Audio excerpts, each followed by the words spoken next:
De retour dans le 22 minuit, toute l'actu vue du Sud. Voici les titres de ce journal. La colère des taxis marseillais. Ils ont mené des opérations escargots ce matin pour protester contre la concurrence des véhicules de tourisme avec chauffeur. Trafic complètement saturé dans le centre-ville. Petit séisme politique à Montpellier. Un sondage donne le grand favori, le socialiste Jean-Pierre Moore, perdant si son rival UMP et le dissident de la gauche décidé de faire équipe. Le Costa Concordia va-t-il être amarré dans le grand port maritime de Marseille? Une entreprise marseillaise a répondu à l'appel d'offres pour le démantèlement du bateau. Et puis la fête de la truffe a attiré une nouvelle fois les foules à Saint-Geniès-des-Mours ce week-end. L'occasion d'en apprendre un peu plus sur la façon de cuisiner le diamant noir.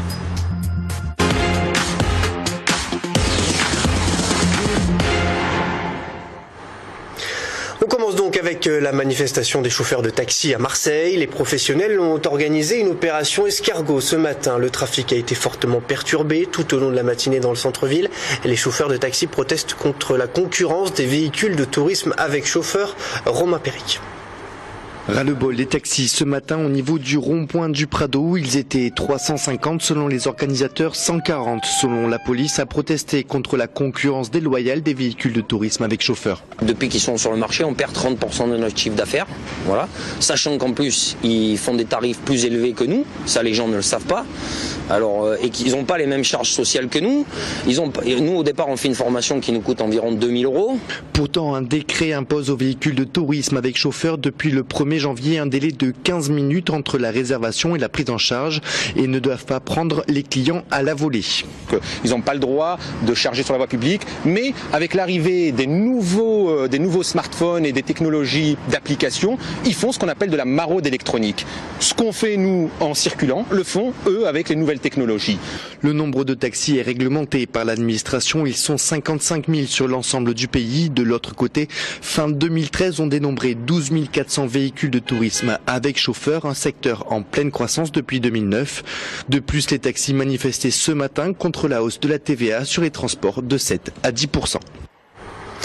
En bref, deux informations importantes. Tout d'abord, Marseille a été le théâtre d'un nouveau règlement de compte la nuit dernière. Un homme âgé de 21 ans a été abattu dans un snack de la rue de Lyon, dans le 15e arrondissement. Le jeune homme a été pris pour cible par un individu casqué, armé d'un 38 mm. Il était connu des services de police. Le tireur a pris la fuite à bord d'une moto. Et puis, au chapitre police-justice, toujours, le corps sans vie d'un homme âgé d'une trentaine d'années a été découvert hier matin devant les vitrines du magasin Monoprix sur l'avenue du Prado.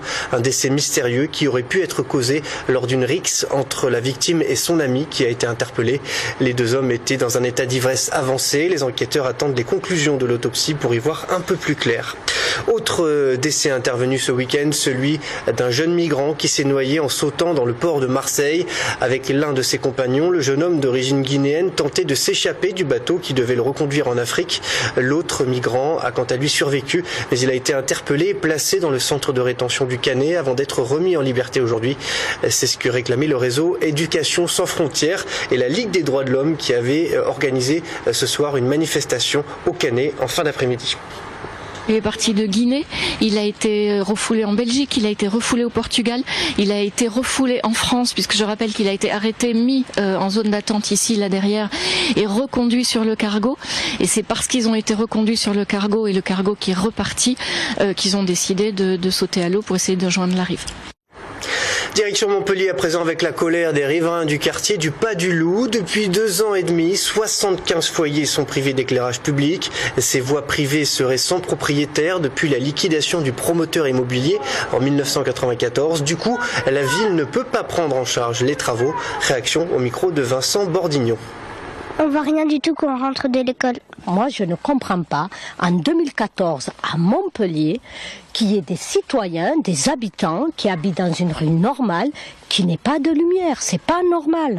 Il y en a marre, il y en a vraiment marre. N'attendez pas qu'il y ait un accident mortel, qu'il y ait quelque chose d'horrible qui se passe pour intervenir. Il faut faire de la prévention et pas de l'action une fois que c'est trop tard. Donc s'il vous plaît, intervenez. On vous a parlé la semaine dernière de la colère des habitants de la cité Félix Piat dans le 3e arrondissement de Marseille. Ils ont menacé de bloquer la construction des docks libres, un immense chantier qui n'emploie pas assez de jeunes du quartier selon eux. Une menace mise à exécution tôt ce matin. Marguerite Kioch. La cité est encore endormie. Il est 6 h du matin et quelques jeunes du quartier veulent prouver qu'ils savent se lever tôt. Aujourd'hui, ni les engins ni les ouvriers ne passeront. Leur revendication que les habitants de Félix Piat profitent eux aussi des emplois créés par le chantier des docks libres. J'ai grandi dans cette cité, je suis né dans cette cité. Ça fait 30 ans que je pose mon cul ici, comme on dit chez nous. Et voilà, moi je tolère pas qu'il y ait un chantier qui vaut des millions et des millions d'euros et que nous on est là à glander. J'ai 3 enfants, j'ai une famille, j'ai du monde derrière moi à nourrir, j'ai des trucs à payer, j'ai des factures. J'aimerais bien mettre l'essence dans ma voiture. Le Front de gauche et le collectif des quartiers populaires de Marseille soutiennent cette action. Au-delà de Félix Piat, c'est pour l'emploi dans toutes les zones défavorisées qu'ils se mobilisent aujourd'hui. Ils réclament de la justice sociale. Ils veulent le partage du travail. Voilà, on est en situation de crise, réponse de crise. On veut que les chantiers qui s'installent dans les quartiers défavorisés comme ça puissent avoir une action massive d'emploi envers les jeunes de ces quartiers-là. C'est tout. Pour les manifestants, les efforts de Nexity sont insuffisants. Le promoteur a embauché 5 personnes des quartiers populaires de Marseille. 5 autres devraient suivre. La manifestation se déroule dans le calme. Vers 8 h, les ouvriers sont renvoyés chez eux. Les manifestants ont promis qu'ils ne partiront pas tant que Nexity n'aura pas examiné la candidature des jeunes du quartier. Voilà, et sachez que ce chantier devrait être à nouveau bloqué demain matin par les habitants du quartier. Au chapitre politique à présent, un sondage a eu l'effet d'une bombe à Montpellier. Il a été publié par Midi Libre et il nous apprend que si le candidat UMP et le dissident socialiste faisaient cause commune, il pourrait gagner la mairie de Montpellier face au grand favori Jean-Pierre Moore, le candidat du Parti socialiste. Les explications d'Olivier Roiran. C'est un sondage commandé par l'UMP, réalisé entre le 6 et le 8 janvier. Il dévoile un scénario rare pour l'élection municipale à Montpellier. La victoire d'un duo, Jacques Domergue, Philippe Sorel. Le leader UMP et le dissident exclu du PS obtiendraient 46% des voix au deuxième tour en cas de triangulaire, mais sans la présence du FN, et 38% en cas de quadrangulaire. Première réaction, celle de Jean-Pierre Moore, la tête de liste socialiste. Il y a cette hypothèse de mariage de la carpe et du lapin, dont je ne pense pas que les électeurs et la population dans son ensemble soient parfaitement adeptes. Moi je pense que chacun doit prendre ses responsabilités par rapport à ça. On sait que M. Domergue est le candidat de l'UMP, M. Sorel, puisque vous faites allusion à lui, bon, je pense qu'il lui appartient de prendre les responsabilités qui sont les siennes. Et justement, Philippe Sorel s'exprime, conférence de presse organisée en urgence ce dimanche après-midi. Question, le dissident de gauche est-il prêt à s'allier au deuxième tour avec le candidat de droite, Jacques Domergue? Je serai en excellente position au premier tour et à ce moment-là, nous serons capables de discuter sur des bases programmatiques et sur des réponses à apporter aux demandes des Montpelliérains de la décision que je prendrai pour le deuxième tour. Un deuxième tour pour une large union au-delà des formations politiques. Jacques Domergue en parle depuis le début de la campagne. Il prend soin d'ailleurs de ne jamais faire allusion à son propre parti, l'UMP. Aujourd'hui, c'est plus un problème de droite et de gauche. C'est pas Jacques Domergue ou Philippe Sorel qui gagne. C'est pas la droite qui va prendre Montpellier. C'est aujourd'hui le témoignage que, en fait, il y a des hommes et des femmes à Montpellier qui veulent que ça change. Et ils sont majoritaires parce que dans tous les sondages, le candidat socialiste fait entre 25 et 30, donc il ne décolle pas. Et il montre bien qu'il y a aujourd'hui un des intérêts pour sa candidature. Et à 70 jours du premier tour, la campagne endormie par les cérémonies de vœux se réveille à Montpellier en attendant le prochain sondage.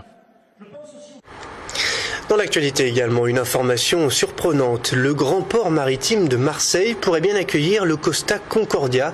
2 ans, jour pour jour, après avoir échoué sur l'île de Giglio en Italie. Il faut maintenant démanteler le navire. Et pour cet énorme chantier, une société marseillaise a répondu à l'appel d'offres. Les explications de Sidonie Caneto.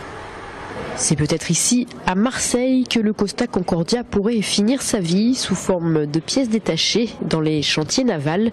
Un appel d'offres a été lancé pour déterminer la société qui se chargera de ce démantèlement. Parmi les 30 candidats potentiels qui sont capables de démanteler le bateau, 12 entreprises ont fait une offre. Parmi les 12 ports concernés, il y aurait celui de la cité phocéenne. Mais selon nos informations, à Marseille, un seul lieu aurait un tirant d'eau supérieur à 18 mètres pour accueillir le mastodonte des mers, la forme 10 du port, actuellement en travaux. Sa mise en service devrait être effective en juin 2015, donc un an après la date prévue pour le démantèlement. Aujourd'hui,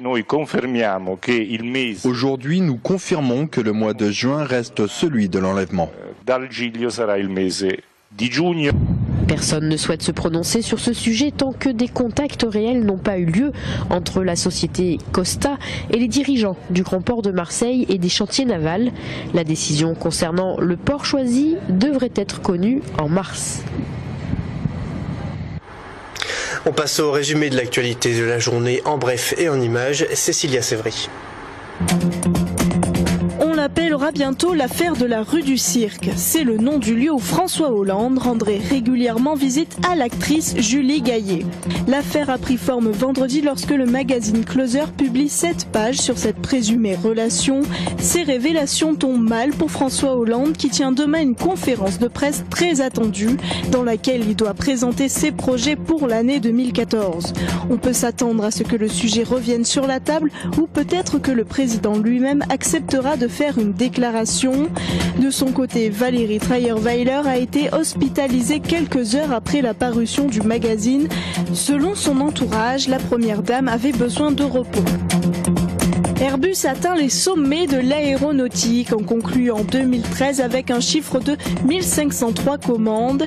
Le géant européen écrase l'américain Boeing en établissant la meilleure performance de l'histoire de l'aéronautique. Le constructeur européen revendique désormais 51% du marché mondial des avions de plus de 100 places. 2013 aura été la plus belle année de l'histoire d'Airbus et même si ce record ne devrait pas être battu en 2014, la compagnie verra certainement grossir son carnet d'adresses. Le prix du tabac vient encore d'augmenter. Dès aujourd'hui, vous paierez vos paquets de cigarettes 20 centimes plus cher. Et le tabac à rouler n'a pas échappé à la règle avec une augmentation de 50 centimes.